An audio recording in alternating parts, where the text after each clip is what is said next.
Marshall Peak, Kabanata 4,900. Yuan Magnetic Mountain. Dahan-daang itinaas ni Meng Hong ang kanyang ulo. Ang kanyang mga mata ay lumubog at ang kanyang mukha ay sobrang putla, ngunit ang kanyang mga mata ay talagang maliwanag. Sa pagtingin kay Yang Kai, ang mga sulok ng kanyang bibig ay kumaibot, na nagpapakita ng isang ngiti. Pagpalain ako ng Diyos, biglang lumuwag ang puso ni Yang Kai, at tumawa din siya. Brother Meng, ang swerte mo talaga. Nakipaglaban si Meng Hong para sa isang kinabukasan sa isang sitwasyon kung saan maliit lang ang pagkakataong mabuhay.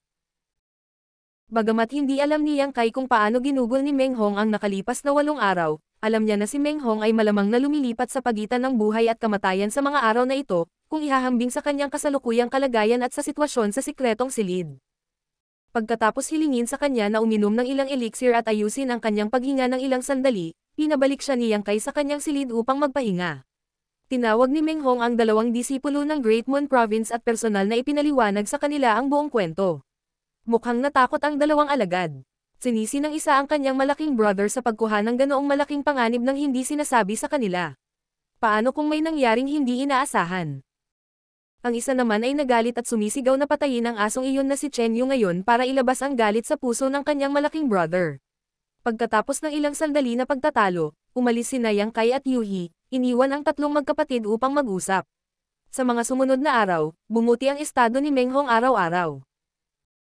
Inalis ng Taiyi Pure Divine Water ang 4 na uri ng level 3 na lakas na orihinal na umiral sa kanyang Daoist Seal, na nagpapahintulot sa kanya na bumalik sa estado noong una niyang i-condensed ang kanyang Daoist Seal. Ito ay katumbas ng pagbibigay sa kanya ng pagkakataong magsimulang muli. Ang ganitong uri ng once-in-a-lifetime na pagkakataon ay hindi available sa lahat. Sa pagkakataong ito, natural na hindi ito gagawin ni Meng Hong ng basta-basta. Siguradong aagawin niya ito ng husto. Pagkalipas ng ilang araw, binisita muli ni Yang Kai si Meng Hong at tinanong siya tungkol sa kanyang mga plano sa hinaharap. Sinabi ni Meng Hong, sinisira ko ang aking pundasyon sa 3rd grade dahil natural na nagnanais akong makamit ang mas mataas na ranggo. Ang 4th grade ay wala sa aking pagsasaalang-alang. Ang 6th grade ay napakalayo at bihira, at ito ay hindi isang bagay na kakayanin ko. Kung kaya ko makamit ang 5th grade heaven opening, kung gayon ang aking karanasan sa buhay at kamatayan ay hindi mawawalan ng kabuluhan. Bahagyang tumango si Yang Kai nang marinig niya ito. Ang ambisyon ni Meng Hong ang 5th grade heaven opening ay talagang hindi malaki. Gayunpaman, para sa mga disipulo ng Great Moon Province, ang pag-abot sa 5th grade ay talagang isang labis na pag-asa sa nakaraan. Pagkatapos ng lahat, ang anumang material na 5th grade ay nagkakahalaga ng 1.2 milyong opening heaven pills. Ang 7 materyales ay nagkakahalaga ng hindi bababa sa 10 milyong heaven opening pills. Maaaring mapataas ng Great Moon Province ang halagang ito sa pamamagitan ng pagbebenta ng lahat ng mayroon sila, ngunit walang kabuluhan na bilhin ito ng walang anumang koneksyon. Kailangang malaman na kahit na may napakalakas na taga-suporta tulad ng Lady Boss, naabot lamang ni Bai Chi ang 5th grade heaven opening, at nabalisa sa isang kritikal na sandali. Kung hindi dahil binigyan siya ni Yang Kai ng ilang worldly source liquid, matagal na siyang namatay. Kung maaabot ni Meng Hong ang 5th grade heaven opening, maaari niyang abangan ang 7th grade sa kanyang buhay. Hindi siya mananatili sa mid-grade heaven opening sa natitirang bahagi ng kanyang buhay. Magkakaroon din siya ng pagkakataong maranasan ang high-grade heaven opening realm. Bukod dito, sinabi rin ni Meng Hong na ang material na 6th grade ay hindi niya kayang tiisin. May nagsabi noon kay Yang Kai na para sa isang cultivator, mas mataas ang grado ng material na kanilang na-condensed, mas mabuti. Ang bawat isa ay may sariling limitasyon sa pagpapaubaya. Kung lalampas ang limitasyong ito, mas high-grade material, mas malamang na ang cultivator ay mamamatay ng walang kabuluhan. Inilagay ni Meng Hong ang kanyang sarili sa 5th grade, na siyang limitasyon na kayang tiisin ng karamihan sa mga cultivator. Kung ito ay mas mataas, alinman sa kanilang pisikal na katawan o dawsil ay hindi kayang tiisin ito. Kung maaabot mo ang 5th grade, may maibibigay ako kay Brother Meng. Habang nagsasalita siya, binawi ni Yang Kai ang kanyang kamay, at isang nakakapasong liwanag ang agad na lumitaw sa kanyang palad, na parabang nahuli niya ang isang maliit na araw sa kanyang kamay. Natigilan ang ekspresyon ni Meng Hong habang sumisigaw. Sun's True Fire. Ito ba ay isang bagay na nakuha mo mula sa Sunstar? Nakita na niya ang Sun's True Fire dati. Pagkatapos ng lahat, nang mamatay ang Sunstar, naroon din ang isang grupo ng mga disipulo mula sa Great Moon Province. Sinundan nila si Wei Kei upang hanapin ang Sun's True Fire, kaya nakilala ito ni Meng Hong sa isang sulyap. Tumango si Yang Kai at sinabing, "Oo, Nakuha ko ito mula sa Sunstar. Sa Sunstar, hindi lamang nakuha ni Yang Kai ang bangkay ng Golden Crow sa ilalim ng maingat na mga mata ng maraming Heaven Opening Realm Cultivator, ngunit nakakuha din siya ng maraming Sun's True Fire. Mayroong 4th grade at 5th grade Sun's True Fire, ngunit hindi gaanong 5th grade Sun's True Fire, 3 lang. Hindi sila kailanman naging kapaki-pakinabang sa kanya. Dahil kailangan sila ni Meng Hong, hindi magiging madamo si Yang Kai. Nakatitig sa Sun's True Fire na tulala, gusto ni Meng Hong na tumanggi, ngunit nag-aatubili siyang gawin iyon. Ang Great Moon Province ay nakakuha ng 5th grade Sun's True Fire dati, ngunit hindi nila ito naibigay sa sarili nilang mga disipulo. Sa halip, ipinagpalit nila ito sa ilang 4th grade Sun's True Fire. Sa ganoong maingat na pagpaplano, posible na ang 4th grade Sun's True Fire ay maaaring dalhin sa Great Moon Province sa malapit na hinaharap. Sa oras na iyon, ang Great Moon Province ay magkakaroon ng mid-grade Sun's True Fire, na halos hindi nagiging second grade force. Pinagmamasdan ang ekspresyon ni Meng Hong, ngumiti si Yang Kai at sinabing, "Brother Meng, tanggapin mo muna ito. Tretuhin mo lang ito bilang utang sa akin. Kung may pagkakataon sa hinaharap, ibalik mo lang ito sa akin." Nang marinig niya itong sabihin, hindi nagpatuloy si Meng Hong sa pagiging magalang at agad na tumango. Itong Meng na ito ay hindi mabibigo na tuparin ang mabuting hangarin ni Brother Yang. Sa pagpapaikot ng kanyang lakas, natanggap ni Meng Hong ang Sun's True Fire. Sa isang iglap, isang alon ng init ang tumama sa kanyang mukha, at hindi niya maiwasang mapaungol, bahagyang nagbago ang kanyang ekspresyon. Dati, madali niyang nipino ang mga materyales sa 3rd grade. Ngayong nakipag-ugnayan na siya sa mga materyales sa 5th grade, napagtanto niya na ang mga dekalidad na materyales na ito ay hindi isang bagay na maaaring pinuhin ng sinuman. Kung ang pundasyon ng isang tao ay bahagyang mahina, malamang na sila ay masunog hanggang sa mamatay sa pamamagitan ng nakakapasong kapangyarihang ito. Paano nila napag-uusapan ang kapangyarihang hatiin ang langit?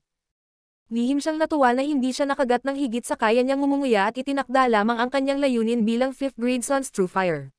Ngayon, tila ito ay isang matalinong desisyon. Iniwan si Meng Hong upang pinuhin ang Sun's True Fire at paikliin ang kanyang fire attribute Sun's True Fire. Tinawag ni Yang Kai ang 2 disipulo mula sa Great Moon Province upang protektahan siya bago umalis. Sa pagdaan sa isang koridor, bigla niyang nakita ang isang pamilyar na figure na nagwawalis sa mga nalaglag na dahon sa looban at bahagyang nagulat. Parang may naramdaman, itinaas ni Chen Yu ang kanyang ulo at tumingin. Nang magtama ang kanilang mga mata, mabilis niyang iniyuko ang kanyang ulo at sumaludo. Sixth Master. Bahagyang tumango si Yang Kai at walang balak na kausapin siya. Iniwan ni Yuhi ang babae, nagbabalak na si Meng Hong na mismo ang humarap dito. Sa kasamaang palad, si Meng Hong ay nag-iisa noon, at ngayon na nakuha na niya ang Sun's True Fire, natakot siya na baka wala na siya sa mood para sa pag-ibig sa maikling panahon. Nang malapit na siyang umalis, si Yuhi ay nagmamadaling lumapit. Nagpadala si Go Ziyan ng mensahe na ang kanyang mga nasasakupan ay nakahanap ng isang Yuan Magnet Mountain. Yuan Magnet Mountain. Nagtaas ng kilay si Yang Kai. Sinabi ni Yuhi. Ang Yuan Magnet Divine Stones ay pinangangalagaan sa Yuan Magnet Mountain, na isang yaman na ginamit upang palamigan ang metal attribute Sun's True Fire. Nagliwanag ang mga mata ni Yang Kai. Saan ito matatagpuan? Katatapos lang niyang i-condense ang Earth attribute Sun's True Fire, at ang susunod na kailangan niyang i-condense ay metal attribute Sun's True Fire.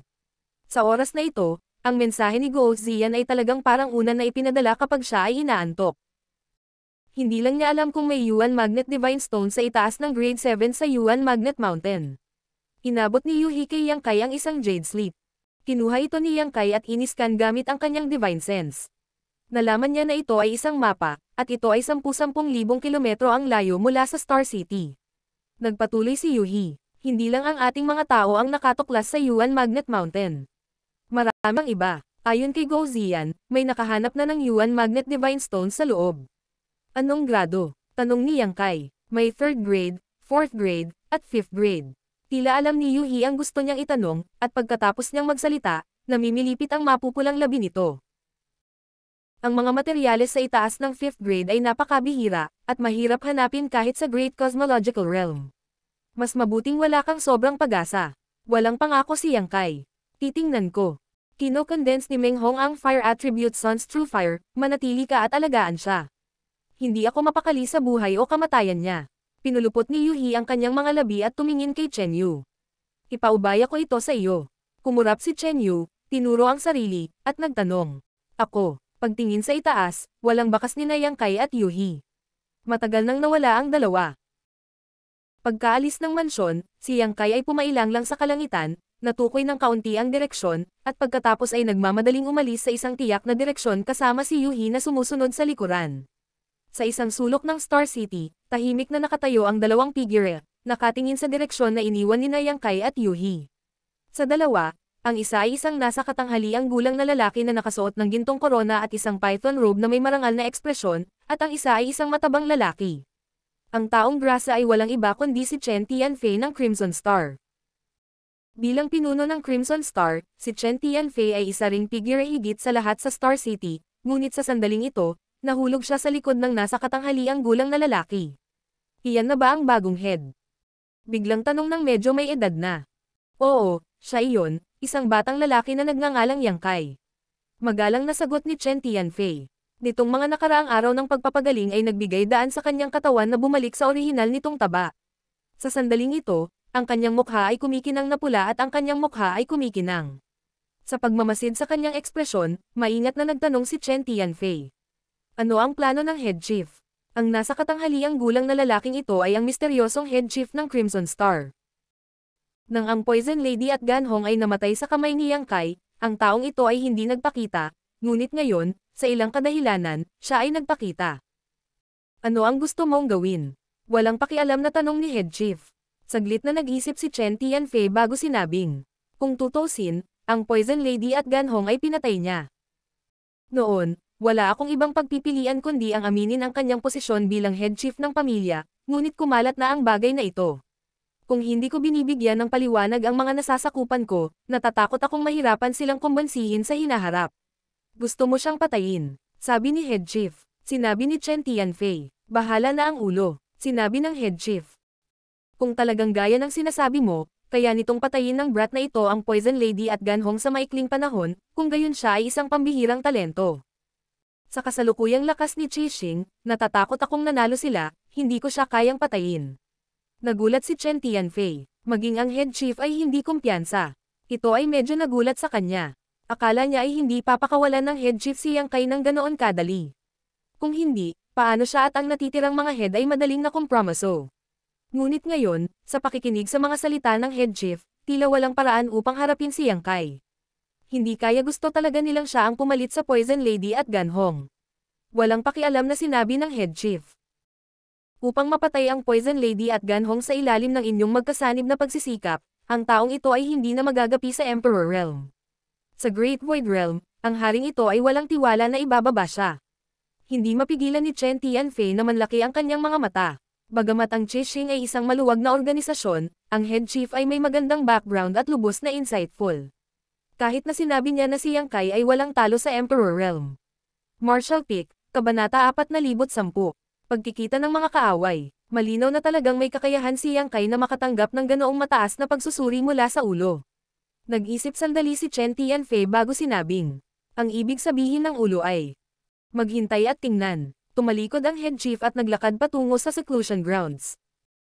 Hindi pa huli ang lahat para harapin siya pagkatapos nating lisanin ang Great Cosmological Abyss.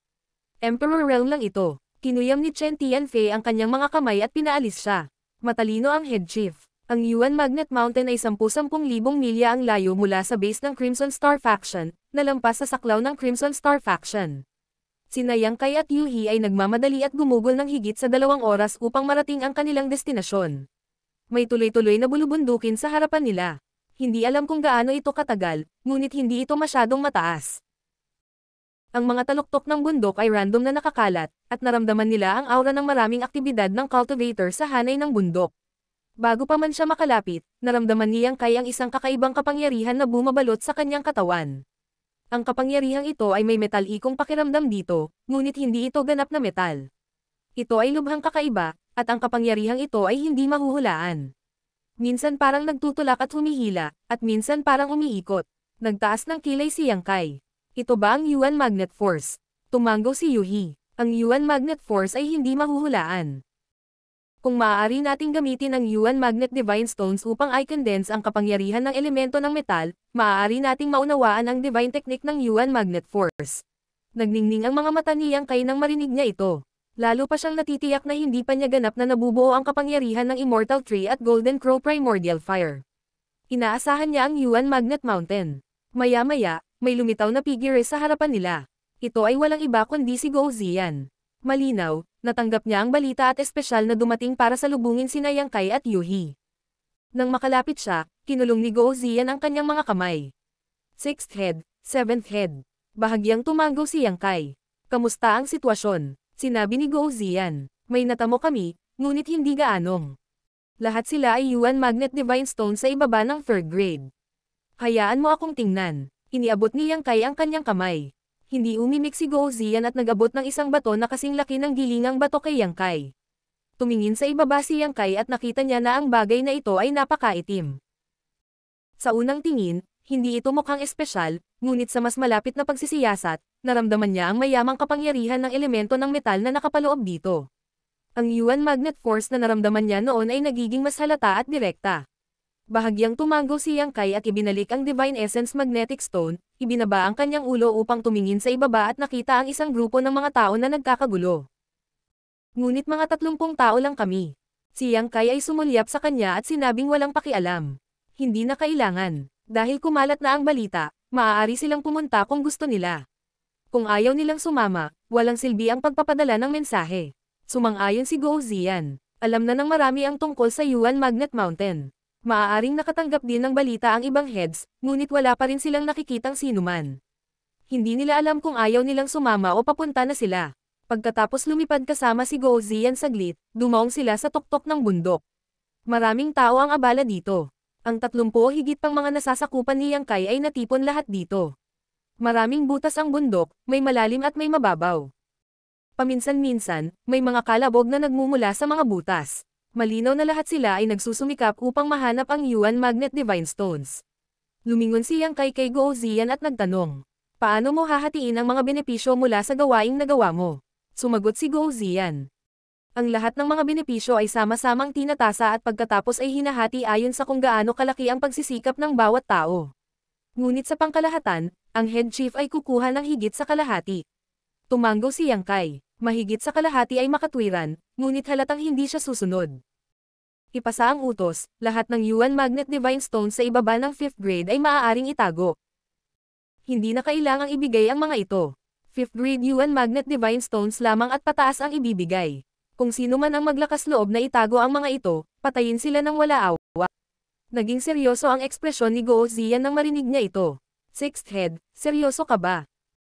Bagamat gusto lang ni Yang Kai ng 5th grade and above magnetic divine stones, na parang pagnanakaw sa unang tingin, kailangang malaman na pagkatapos ng mahabang paghahanap dito, wala pa silang mahanap na 5th grade divine stone.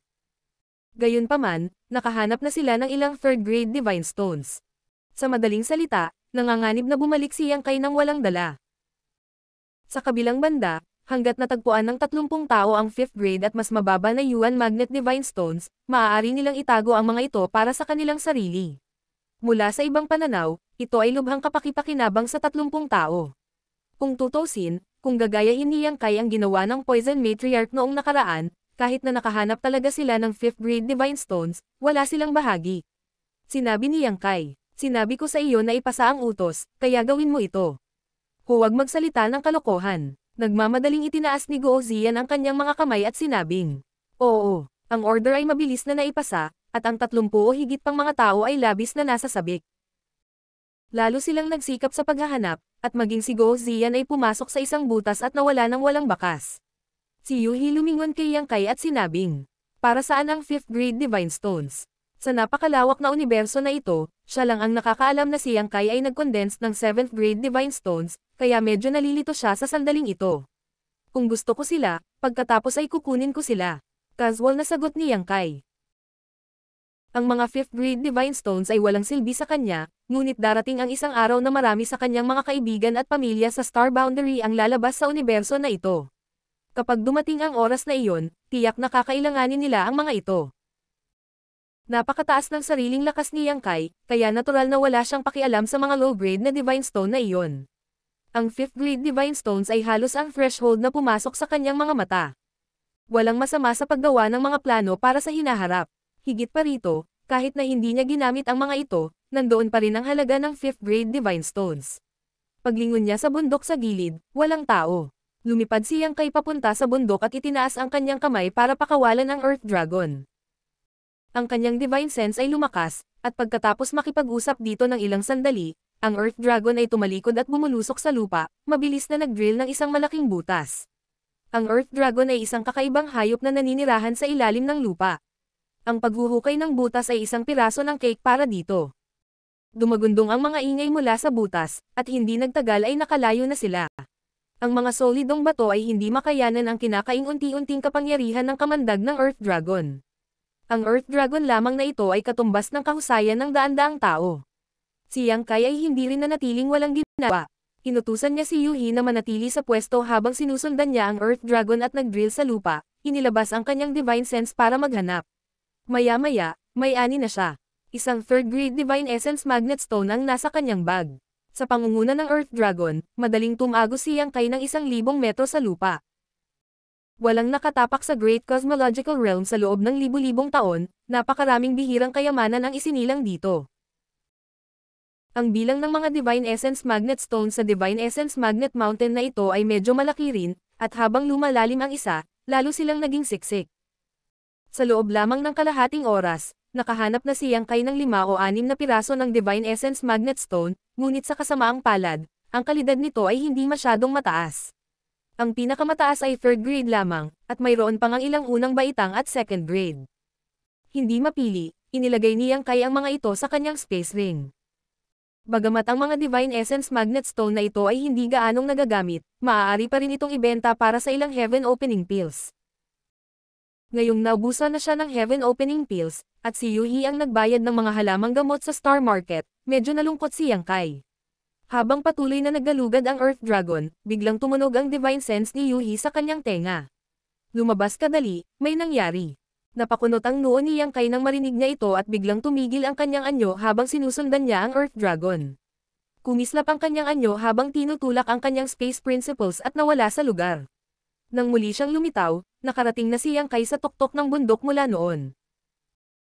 Pagtingin sa ibaba, bahagyang kumunot ang noo ni Yang Kai nang makita niya na sa ibaba, sa pangunguna ni na Yuhi at Guo Ziyan, ang kanyang mga nasasakupan ay nagtipon, ngunit sa sandaling ito, napapalibutan sila ng isa pang grupo ng mga tao. Ang bilang ng mga tao sa grupong ito ay hindi maliit, hindi bababa sa 300 hanggang 400, halos 10 beses ang bilang ng mga tao sa kanyang panig. Lalong lumakas ang aura ng mga namumuno, kaya kitang-kita sa isang tingin na hindi sila pushover. Magkaharap ang dalawang grupo ng mga tao, at tensyonado ang kapaligiran. Hindi mapigilan ni Yang Kai na sumimangot. Tila may kung anong salungatan ang nangyari, ngunit sinusundan niya ang Earth Dragon upang maghanap ng Divine Essence Magnet Stone sa isa pang tuktok ng bundok, kaya hindi niya alam kung ano ang nangyayari dito. Sa isang kisap mata, dumating si Yang Kai sa tabi ni Yuhi at sinulyapan ang mga tao sa kabilang panig bago nagtanong. Anong problema? Si Yuhi at binawi ang kanyang kamay, na nagpatawag ng kasing laki ng Divine Essence Magnet Stone. Gayunpaman, bagamat ang Divine Essence Magnet Stone na ito ay mayroon pa ring itim na kinang, may ilang hindi inaasahang kulay na dumadaloy sa ibabaw nito. Isang kakaibang puwersa ang nananatili sa paligid nitong Divine Essence Magnet Stone, walang pinagkaiba sa Divine Essence Magnet na naramdaman ni Yang Kai noon. Nagtaas ng kilay si Yang Kai at nagtanong, anong grade ito? Masasabi niya sa isang sulyap na itong Divine Essence Magnet Stone ay iba sa iba. Ito ay nasa ibang antas mula sa 3rd rank Divine Stones na natagpuan niya noon. Kahit na ang Divine Stone na ito ay mas maliit, ang kalidad nito ay napakataas. 5th grade. Sumagot si Yuhi. Nahanap ng aking nasasakupan ang bagay na ito at sumigaw sa kasabikan, pinapante sila rito. Pagkasabi niya nun, lumingon siya at sinulyapan ang isang payat na lalaki sa tabi niya. Ang 5th grade Divine Stone na ito ay halatang natagpuan ng lalaking ito. Sa sandaling ito, puno ng guilt ang mukha ng lalaki habang palihim na sinisisi ang sarili sa pagiging pabaya.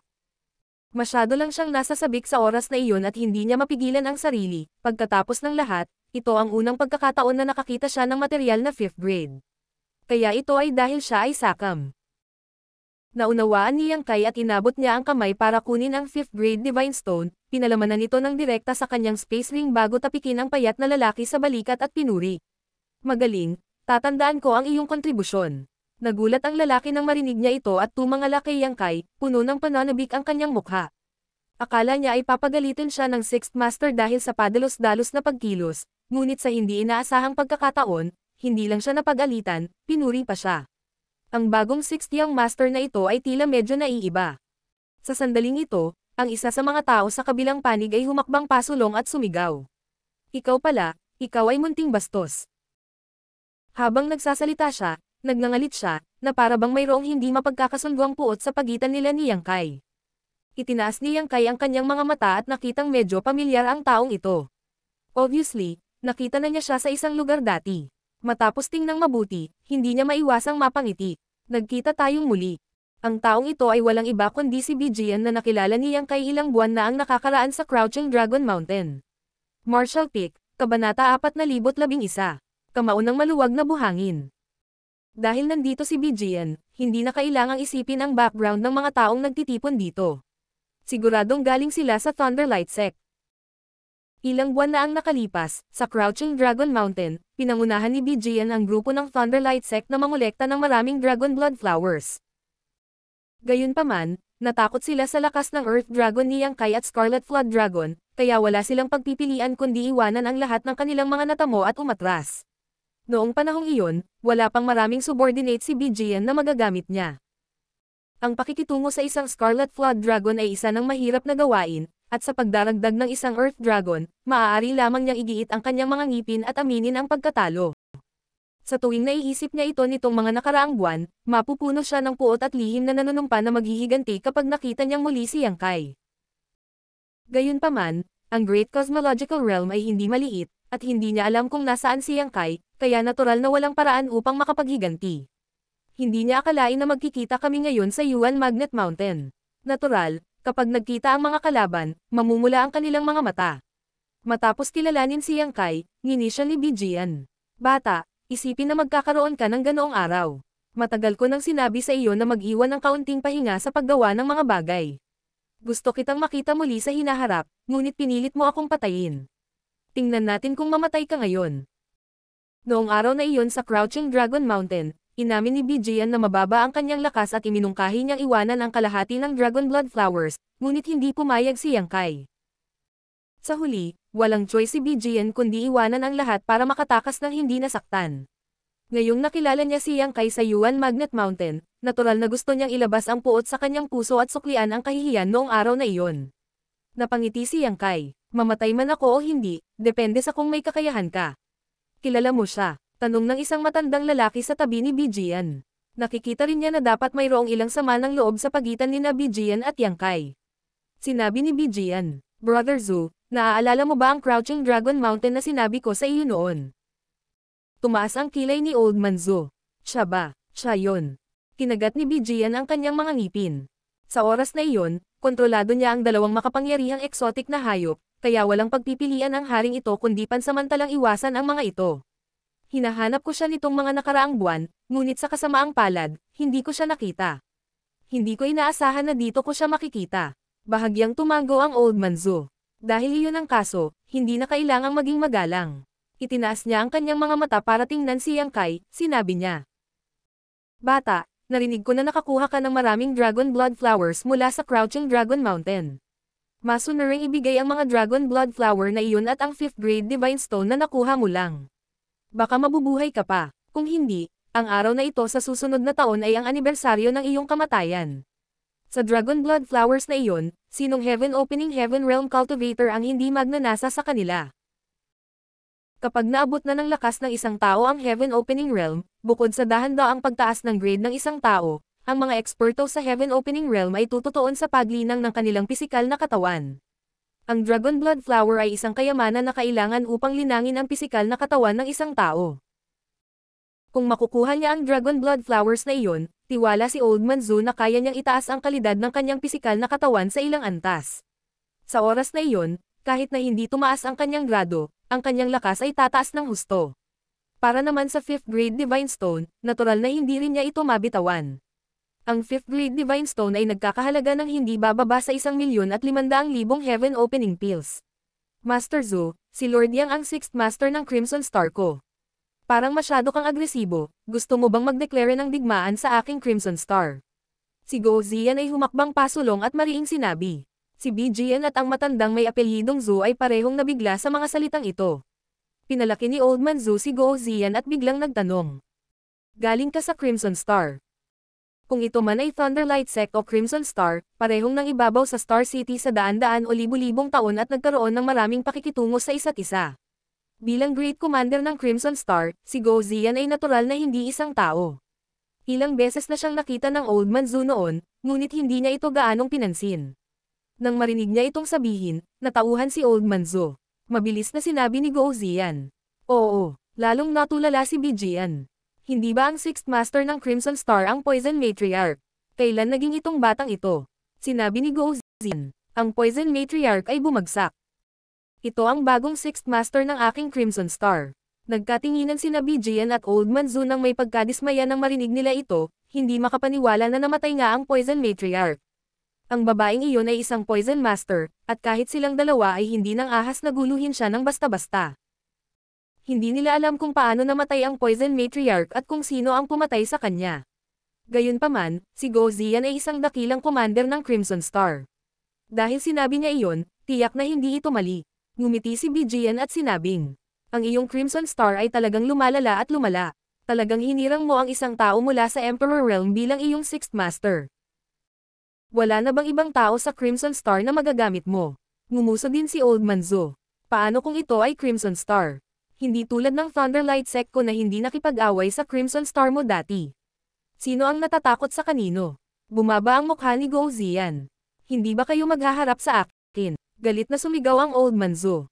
Anong mukha mayroon ka? Tamang kalokohan, kung ayaw mong mamatay, bilasan mo at ibigay mo ang bagay na iyon. Tinaas ni BGN ang kanyang kamay at mahinahong sinabi. Guo Ziyan, ituturo ko sa iyo ang daan. Gusto mo bang makinig o hindi? Kumunot ang noo ni Guo Ziyan at sinabing. Master BGN, kung may sasabihin ka, sabihin mo lang. Ngumisi si BGN kay Yang Kai at itinuro siya, sinabing. Siguradong patay na siya ngayon. Walang makapagliligtas sa kanya. Kung ayaw mong mamatay, sumuko ng masunurin at sumali sa Thunderlight Sect ko. Baka mabuhay ka. Si Yang Kai ay mayroon lamang 30 tao sa paligid niya, ngunit ang Thunderlight Sect ay nagpadala ng 300 tao sa pagkakataong ito. Sa 10 beses na pagkakaiba sa mga numero, ito ay halos isang pagdurog na sitwasyon sa Great Cosmological Realm. Kahit na may kakayahan si Yang Kai na maabot ang langit, makakalimutan niya ang pagtakas ng ligtas. Gayunpaman, hindi masamang humanga sa kanyang kawalan ng pag-asa bago siya patayin. Hindi nag-alala si BGN sa pagpili ng Crimson Star at ng iba pa. Kung sumuko sila, natural na susundin nila ang kanilang kagustuhan. Kung matigas ang ulo nila, papatayin niya lang silang lahat. Sa sandali ng buhay at kamatayan, palaging may isang taong gagawa ng isang matalinong pagpili. Magbibilang lang ako hanggang 3. Ang hindi lalapit pagkatapos ng 3 hininga ay papatayin ng walang awa. Itinaas ni BGN ang kanyang kamay ng mataas at matagumpay na tumingin kay Yang Kai. Kinaladkad ang kanyang huling salita, sumigaw siya. Isa. Sa sigaw na ito, ang 30 tao sa likod ni Yang Kai ay biglang naging hindi mapakali, lahat sila ay natarante at nagsusuot ng pangit na mga ekspresyon. 2. Muling sigaw ni BGN, at ang kanyang nakataas na mga daliri ay naging 2. Ang 300 tao ng Thunderlight Sect ay lihim na hinihimok ang kanilang lakas, na para bang handa silang patayin ang kalaban anumang oras. Dahil sa tahimik na pressure, namutla ang karamihan sa mga tao ni Crimson Star. Sa isang maikling sandali, may mga tao na hindi nakayanan ang banta ng kamatayan at mabilis na tumalon mula sa likuran ni Yang Kai, sumisigaw. Sumuko ako, huwag mo akong patayin. Sa isang tao, 2 pa ang sumunod, at sa isang iglap, 7 o 8 tao ang sumugod palabas. Ang mga mata ni Guo Ziyan ay puno ng galit habang siya ay nagmumura. Isang grupo ng mga tanga, ang aking Crimson Star at Thunderlight Sect ay nag-aaway sa loob ng maraming taon, at ang alitan ng dugo sa pagitan natin ay hindi mapagkakasundo. Kahit na sumuko ka, anong uri ng magagandang araw magkakaroon ka ba sa hinaharap? Mas mabuting sundin ang 2 master at magbukas ng madugong landas. Mamatay ka man dito, huwag mong bigyan ng kahihiyan ang pangalan ng aking Crimson Star. Sa sandaling lumabas ang mga salitang ito, ang mga taong medyo hindi pa rin mapakali ay agad na pinatay ang kanilang mga iniisip. Tama ang sinabi ni Guo Ziyan, ang Crimson Star at Thunderlight Sect ay nag-aaway sa loob ng maraming taon, at ang puot sa pagitan nila ay hindi mapagkakasundo. Sa oras na ito, kahit na mapanatili nila ang kanilang mga buhay, sila ay magdurusa ng isang kapalaran na mas masahol pa kaysa sa kamatayan sa hinaharap, kaya maaari rin nilang subukan ito. Gayunpaman, hindi ganoon ang naisip ng lahat. Pagkaalis ng 7 o 8 tao, halos 10 tao ang sumugod sa gilid ng Thunderlight Sect. Si Yang Kai ay walang maraming tao sa ilalim ng kanyang utos, at ngayong halos 20 tao ang tumakas, 12 na lamang ang natitira sa kanya, na bumubuo ng isang matinding kaibahan sa daan-daang tao mula sa Thunderlight Sect. Duguan ang mga mata ni Guo Ziyan habang tinatitigan niya ang mga nagda-defect, na gusto niyang magmadali at mapunit ang mga ito, ngunit ngayon na hindi niya maprotektahan ang kanyang sarili, paano siya magtitipid ng lakas para patayin ang mga taksil na ito. Malakas na tumawa si Bijian at buong pagmamalaki na sinabi, Crimson Star, wala kang iba kundi basura. Casual na binyantaan ka ng haring ito at naging kalat-kalat kayong buhangin, paano mo magagawa ang anuman? Nagtawanan din ang mga tao mula sa Thunderlight Sect. Biglang naging malamig ang ekspresyon ni Bijian habang ngumuso. Ang haring ito ay pinakaayaw sa mga nagda-defect, wala silang pakiramdam ng pananagutan. Ano ang silbi ng pag-iingat sa mga ganoong tao? Putulin silang lahat. Sa sandaling bumagsak ang mga salitang ito, ang mga mukha ng 12 o higit pang cultivator na sumugod sa panig ni Thunderlight Sect ay lubos na nagbago, ngunit bago sila makahingi ng awa, nabalot sila ng napakaraming artifact at secret techniques. Ni isang sigaw ay hindi narinig dahil ang 12 ng mga tao ay namatay sa lugar. Umakyat sa langit ang amoy ng dugo habang mahigit 12 ng mga naputol na bangkay ang nagkalat sa bundok, ang resulta ng enerhiya ay dahan-daang kumakalat. Ang 12 ng mga taong nakatayo sa likod ni Yang Kai ay natakot na nanonood, lihim na nagagalak na hindi sila sumugod ngayon, kung hindi, ang mga nakahandusay sa lupa ay ang kanilang sariling mga bangkay. Ngunit ngayon, ang kanilang buhay ay nasa kamay pa rin ng iba, at sa pagharap sa isang kaaway na 12 ng beses sa kanilang bilang, ang kanilang mga pagkakataon na mabuhay ay maliit. Pinandilatan siya ni Guo Ziyan at sinabing, bumalik ka sa iyong salita. Tumawa si Bijian at sinabing, ano kung ginawa ko? Si Guo Ziyan ay nagngangalit ng kanyang mga ngipin. Bagamat kinasusuklaman niya ang mga tumalikod na iyon at nais niyang personal na patayin ang mga ito para mailabas ang kanyang galit, nakikita silang pinapatay ng Thunderlight Sect ng ganito, hindi niya maiwasang malungkot at magalit. Lihim na nagsisisi, kung alam niyang mangyayari ito, nagpadala sana siya ng mensahe sa iba pang mga masters at hiniling sa kanila na magdala ng mas maraming tao. Ngayon na mayroon lamang siyang 12 o higit pang mga tao sa kanyang panig, na napapalibutan ng daan-daang puwersa ng kaaway, natakot siya na ngayon ay isang kalamidad. Sa pag-iisip nito, nilapitan ni Guo Ziyan si Yang Kai at sinabi sa mahinang boses. Dalawang master, kapag nagsimula na ang labanan, umalis ka agad. Ang hamak na ito ay mananagot sa pagpapalaki sa likuran. Umaasa lang ako na kung may pagkakataon sa hinaharap, ipaghihiganti mo ang aking mga kapatid. Lumingon sa kanya si Yang Kai at tinapik siya sa balikat, sinabing. Pagdating sa paghihiganti, hindi ko kailanman ginustong ipagpaliban ito. Natigilan si Guo Ziyan, 6th Master. Ngumiti si Yang Kai sa kanya. Napakagaling mo. Ano man ang dahilan kung bakit hindi tumalikod si Guo Ziyan, batay lamang sa mga salitang sinabi niya at sa kanyang pangako na iharap si Yang Kai, tiyak na titiyakin ni Yang Kai ang kanyang kaligtasan. Dati, iniisip lang niya na si Guo Ziyan ay isang hindi umiimik na tao, pero ngayon alam na niya na hindi masama ang ugali niya. Tila ang Qixing ang nagtalaga sa kanya ng isang napakahusay na commander. Kinagat ni Yuhi ang labi niya at tumawa. Hindi mo nakita ang kakayahan ng ating 6th Master, ngayon ay isang magandang pagkakataon para palawakin ang iyong pananaw. Natarante si Guo Ziyan at tulalang tumingin sa dalawang masters. Malinaw na napapaligiran sila ng daan-daang tao at ang kanilang mga buhay ay nakabitin sa pamamagitan ng isang hibla, ngunit nagawa pa rin nilang magsalita at tumawa ng ganito, puno ng kumpiyansa. Bagamat hindi niya alam kung saan nagmula ang kanilang pagtitiwala, napukaw ang kabayanihan ni Guo Ziyan at mabilis niyang sinabi.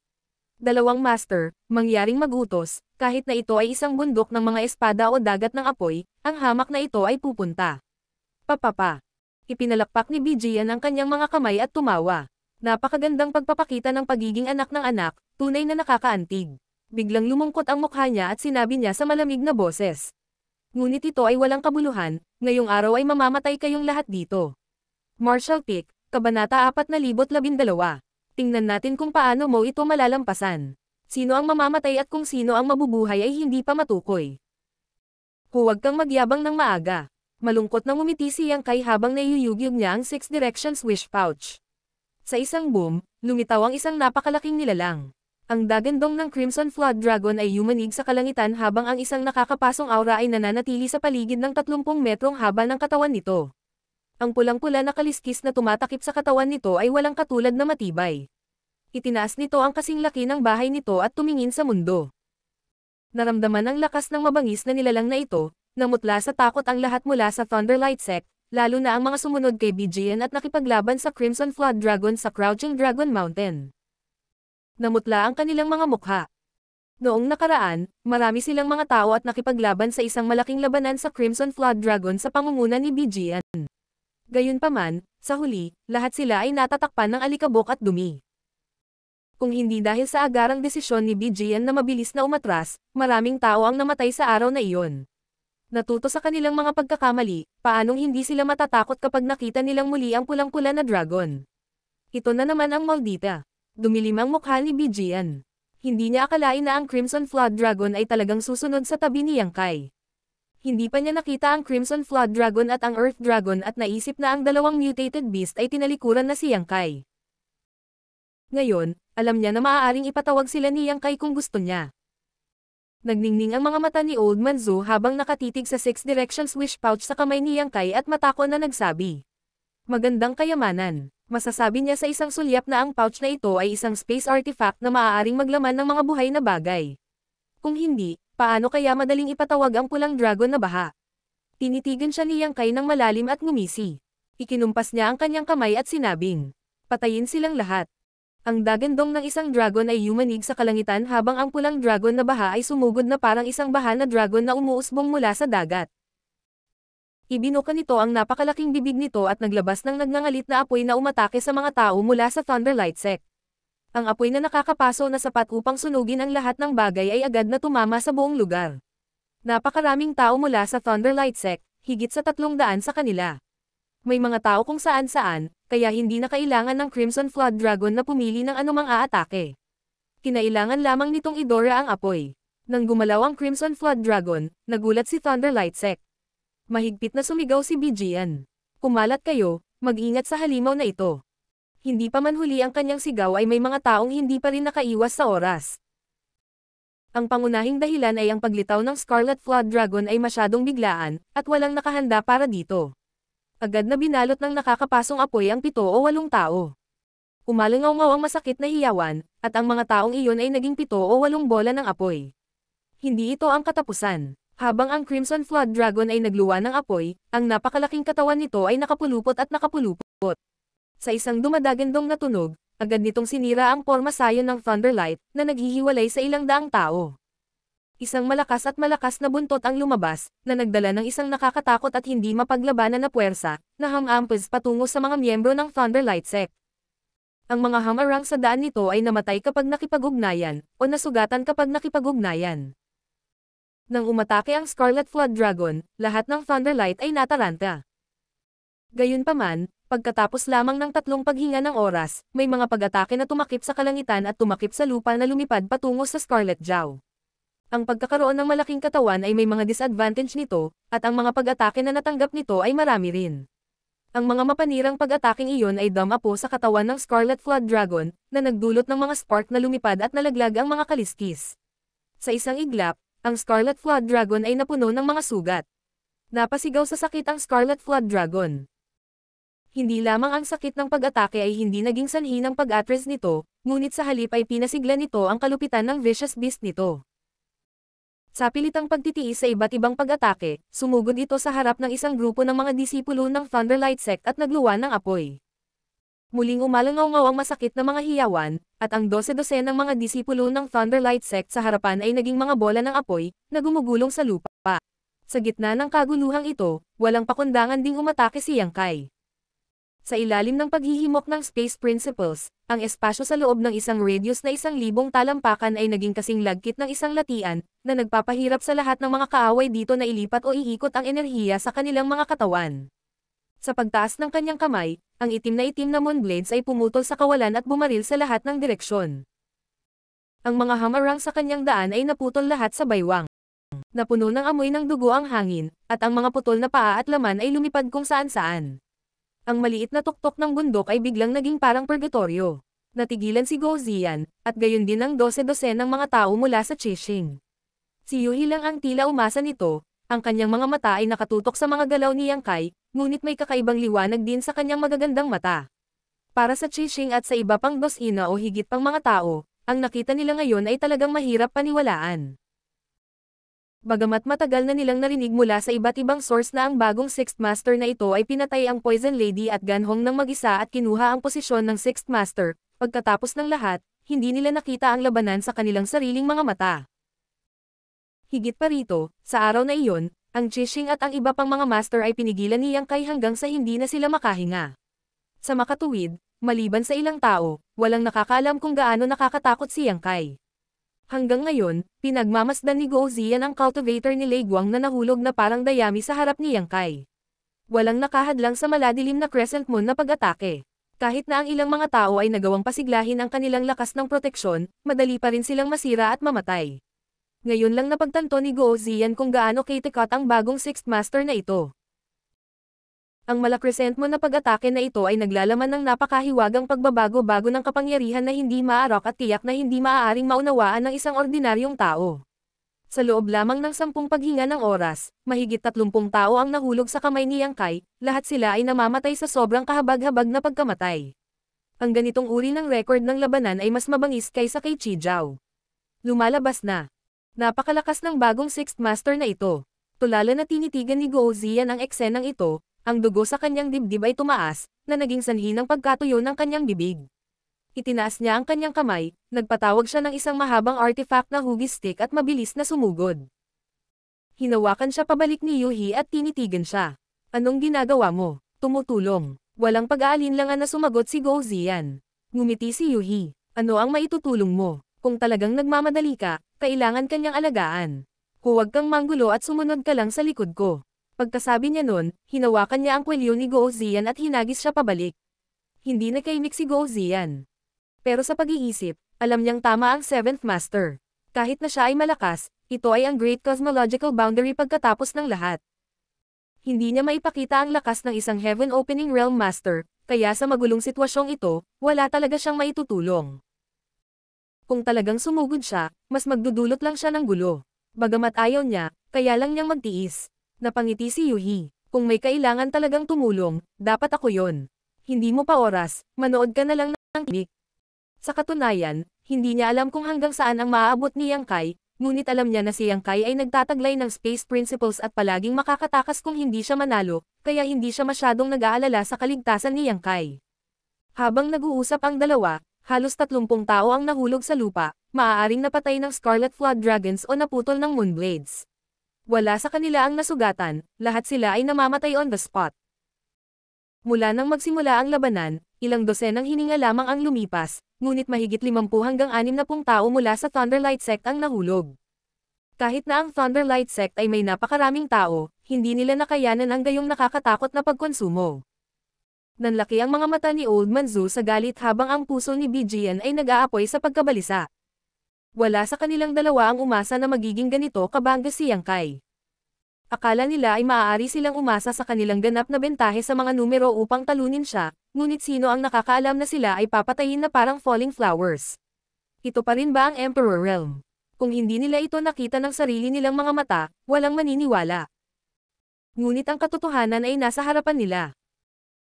Isang tao at isang Scarlet Flood Dragon ang talagang naging sanhi ng pagkataranta ng ilang daang tao ng Thunderlight Sect. Ano bang kinatatakutan nyo? Isang tao lang siya, lumaban kayo, mga tanga.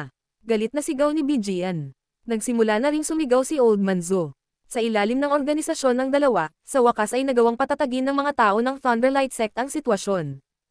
Dati, nahuli sila ng nakakagulat na hitsura ng Scarlet Flood Dragon, at pagkatapos ay pinatay sila ni Yang Kai, na naging sanhi ng pagdaloy ng mga ilog ng dugo. Talagang natakot ang mga tao ng Thunderlight Sect, ngunit ngayong narinig nila ang mga sigaw ni BGN at Old Man Zhu, sa wakas ay nag-react sila. Isang tao lang ang kalaban nila kaya kahit gaano pa siya kalakas, 2 kamao kaya ang tugma ng 4 na kamay. Matapos bayaran ang masakit na halaga ng mahigit 100 nasawi, nagawa ng mga tao ng Thunderlight Sect na patatagin ang sitwasyon. Ang mga maliliit na koponan ay mabilis na nagtipon at nagtutulungan. Umalangaw-ngaw ang mga dagendong, at sa maliit na tuktok ng bundok, naging magulo ang Yuan Qi ng langit at lupa. Ang marahas na enerhiya ay naging sanhi ng pagkawala ng laman at ang universo ay nabaligtad. Hindi mabilang na pag-atake ang dam-apo sa katawan ng Scarlet Flood Dragon, na naging sanhi ng patuloy na pag-ungol nito sa galit. Ang malaking katawan nito ay bumagsak, ang mga kaliskis nito ay nalaglag, at ang buong katawan nito ay napuno ng dugo. Hindi lamang ang Scarlet Flood Dragon ang nakubkob, ngunit hindi rin nakaiwas si Yang Kai. Ang mga pag-atake na nagpawi sa kalangitan at tumakip sa lupa ay nagmula sa lahat ng direksyon. Hindi lang nakaiwas si Yang Kai, wala rin siyang naisip na umiwas. Nang inig ang kanyang katawan, at nang ang dawsil sa kanyang katawan ay namulaklak ng liwanag, isang makapal at solidong earth elemental power ang pumutok. Sa paligid niya, bumalot sa kanya ang mga transparent na hugis rhombus na kalasag, na hindi nag-iiwan ng kahit katiting na puwang. Ang mga kalasag na hugis rhombus ay napuno ng kamahalan ng isang higanteng dragon, at sila ay patuloy na umiikot, nagbabago ng hindi mahuhulaan. Dragon Shield. Nang maabsorb niya ang Dragon Pearl ng Earth Dragon sa Crouching Dragon Mountain at i-condensed ang Earth Elemental Power, naintindihan niya ang secret technique mula sa Dragon Pearl. Ang discarding ito ay dapat na likas na dragon technique ng Earth Dragon, at ito ay nakatago sa Dragon Pearl. Kung sino pa man ito, kahit na nakuha nila ang perlas ng dragon, maaaring hindi nila kinakailangang maunawaan ang Dragon Shield secret technique. Sa karamihan, magagawa nilang i-condense ang Earth Elemental Power. Gayunpaman, si Yang Kai ay may dugong dumadaloy sa kanyang katawan, na nagmula sa parehong pinagmulan ng Earth Dragon, kaya natural lang na mauunawaan niya ang Dragon Shield secret technique. Ito ang unang pagkakataon na ginamit ni Yang Kai ang diskarteng ito laban sa isang kaaway. Hindi niya alam kung anong uri ang magiging epekto nito, kaya palihim niyang isinaaktibo ang kanyang space principles, naghahanda na ipatapon ang kanyang sarili anumang oras. Sa isang iglap pagkatapos gamitin ang Dragon Shield secret technique, nagkaroon ng sunod-sunod na tunog ng dagendong habang ang sunod-sunod na pag-atake ay bumalot kay Yang Kai. Sa isang iglap, nagkaroon ng napakatingkad na kislap ng liwanag, at ang figure ni Yang Kai ay nawala sa larangan ng paningin ng lahat. Malungkot na tumawa si Bijian. Tingnan natin kung makakaligtas ka pa sa pagkakataong ito. Napuno ng saya ang kanyang puso. Masyadong nakakagulat ang dating performance ni Yang Kai. Hindi pa siya nakakita ng ganoong ganid na tao mula sa Emperor Realm. Kung hahayaang mag-mature ang ganoong tao, sino sa mundong ito ang kanyang kalaban? Sa oras na iyon, ang unang taong papatayin niya ay malamang na si Bijian. Gayunpaman, gaano man katalino ang isang henyo, kailangan pa rin nila ng oras at espasyo para lumago. Kung namatay sila sa kalagitnaan, hindi ito magiging malaking bagay.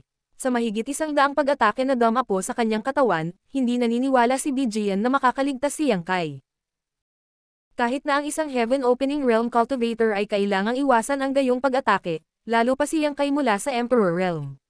Sixth Master. Napasigaw si Guo Ziyan sa alarma. Lubhang madilim ang ekspresyon ni Yuhi. Bagamat pinilit niyang manatiling kalmado, ang kanyang mahigpit na nakakuyom na mga kamao ay nagpakita ng kaba sa kanyang puso.